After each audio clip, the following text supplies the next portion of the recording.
Is school making your teens functional neurological disorder, short for FND, actually worse? I mean, many parents panic and think that pulling them out is the answer, but is it? I get why school stress is scary. I mean, flare-ups, anxiety, and exhaustion. I mean, you name it, right? So the natural reaction is, let's just pull your child out to give some relief, because otherwise it's going to be too much and it'll continue to get worse. But here's the deal. Avoiding school altogether can actually make recovery harder, if not nearly impossible. So today I'm going to explain why and what to do instead. The last one might surprise you, so continue to watch this video all the way through. Let's dive in. Hi, my name is Dr. Lee. I'm a pediatric health psychologist and the founder of Teen FND Academy, which is an online coaching program to help teens with FND and their parents like you to literally resolve the condition so then you get your life back and your teen feels normal teenager again. So if you want to be not only a good parents, but effective parents in actually helping your teen with FND, then make sure to hit the subscribe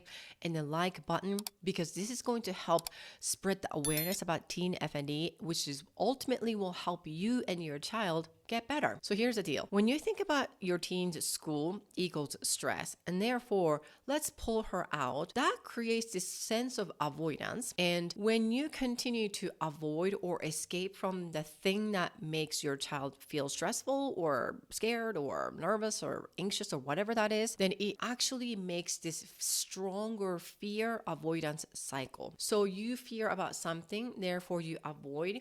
And guess what? That fear just becomes bigger and bigger and bigger. And then feeling like this fearful thing is impossible to overcome. It's almost like the hill becomes the Mount Everest.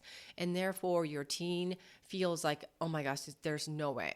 I can't do that. You know, that kind of thing. And funny enough, not like how funny, but funny enough, your teen and yourself are going to learn so quickly about the thing that your teen is scared or fearful of that they're going to notice really quick, right? And as a result, not only just going to school, but thinking about going to school is already ramping up their stress level, even though they're not even in school physically. So over time, what happens is that this fear avoidance cycle makes it so much bigger and then stronger, and then it makes it nearly impossible for your child to reintegrate. So like basically returning to school just makes it harder and harder. So that's why pulling out from the thing that is causing your child stress isn't necessarily the right answer, even though you feel like intuitively, oh my gosh, there's no way I can let my child struggle. This is not working. I'm just going to pull out and then just give some relief. Of course, any nice and caring and warm and loving parent will think that way. So that is not necessarily the wrong thing. When it comes to FND recovery though, not necessarily the right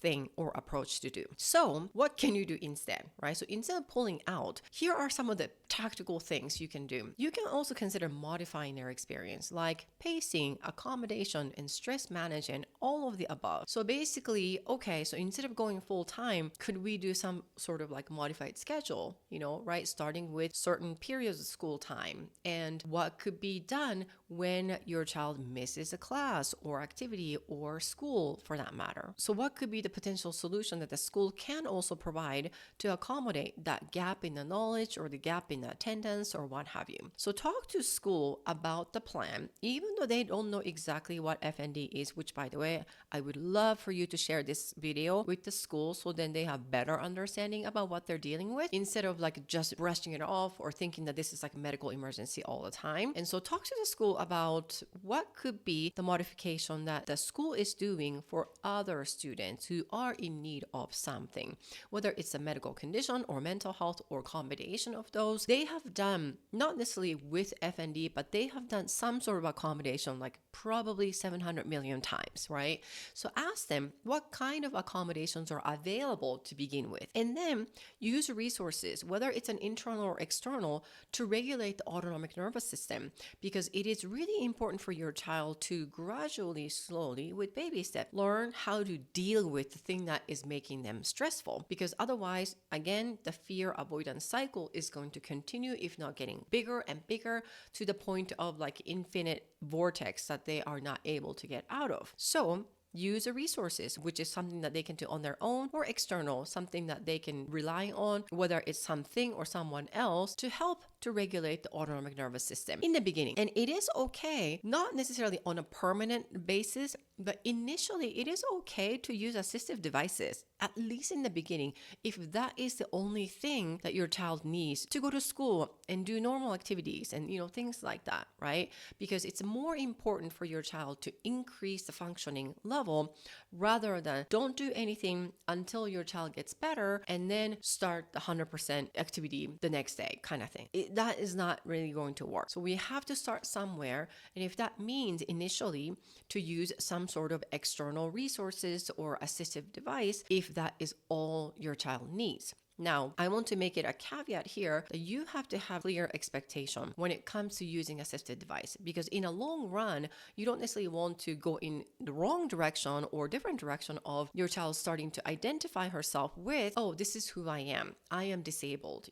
I am going to live with FND for the rest of my life. Again, if that is what you want, there's absolutely nothing wrong with it. However, if where you want to go is the complete recovery, which is possible, then you kind of want to be on the same page, right? So again, set the clear expectation in the beginning. This is initial and we're going to ramp up slowly but surely. And then for you parents, it is okay. Again, it kind of depends on your tolerance level, but it is okay to see your child struggle just a little bit, even though you're like kind of cringing moment, because guess what? Your child needs to learn how to fish and learn skills and building strategies and resiliency at some point anyway, unless you are so devoted for the rest of your life to continue to feed into this fear and avoidance cycle. Therefore, you have to rescue your child every single time, even like when you're in bed, kind of situation. If that is what you want, once again, there's nothing wrong with it, right? I am not here to judge you,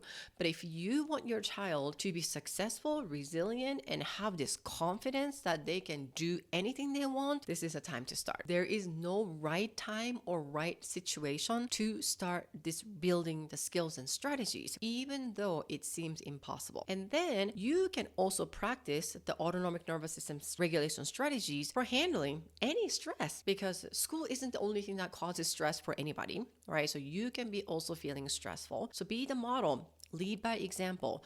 You practice the nervous system regulation strategies yourself and show your child this is how it's done. Now, last point, this is a little bit deeper of a conversation, so I don't really have like a concrete thing, but I'm going to give you the framework so then you can start thinking about it. So when it comes to school stress, the thing that always makes me wonder is what is exactly stressing them out? So it's easy to basically categorize in this like giant category, oh, school is stressful, and then you might be thinking when you hear your child saying school is stressful, you might have your own version of what that exactly means. However, that may or may not be exactly the same thing that your child is experiencing. So something to think about, like what is exactly stressing your child out when it comes to school?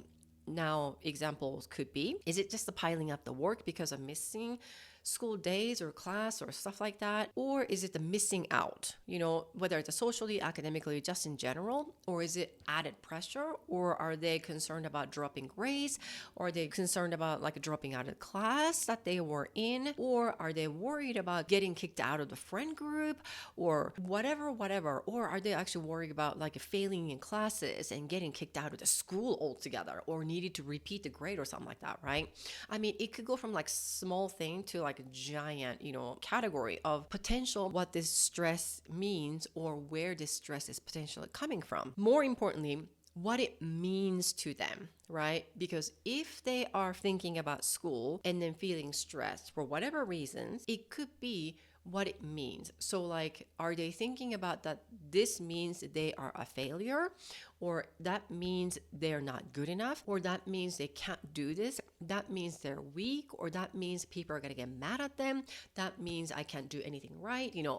Any of these things can be possible things. And it could be all of the above, right? And it's easy for you as a parent to assume, oh yeah, this is all of the above. But I would say, get a clear picture of where this school stress is coming coming from, then once you have a clear picture, whether it's a 1, 2, or 3, or 4, or 5 things, then you will be able to start thinking about then what can we do about that particular thing that is stressing your child out. Instead of school equals stress, then we're just like really generalizing it, right? So this is where it gets like a little bit more nuanced, the granular things. And this is exactly what I am teaching and coaching in my online program, Teen FND Academy. So if you're struggling with this decision, I would say, let's talk. Leave a comments below because I am here to help you, right? And in Teen FND Academy, this is exactly what I do during coaching calls. Now we are having twice a week. Maybe by the time this video comes out, or maybe by the time that you watch this video, I might have more robust services. Who knows, right? But I help parents and teens create a plan that actually supports recovery. If that is what you want, that you actually want to get the help from me to help you and help your child get better, then click the link below and schedule a call to talk to me. You might qualify for my program. Well, thank you so much for watching this video, and I will see you in the next video.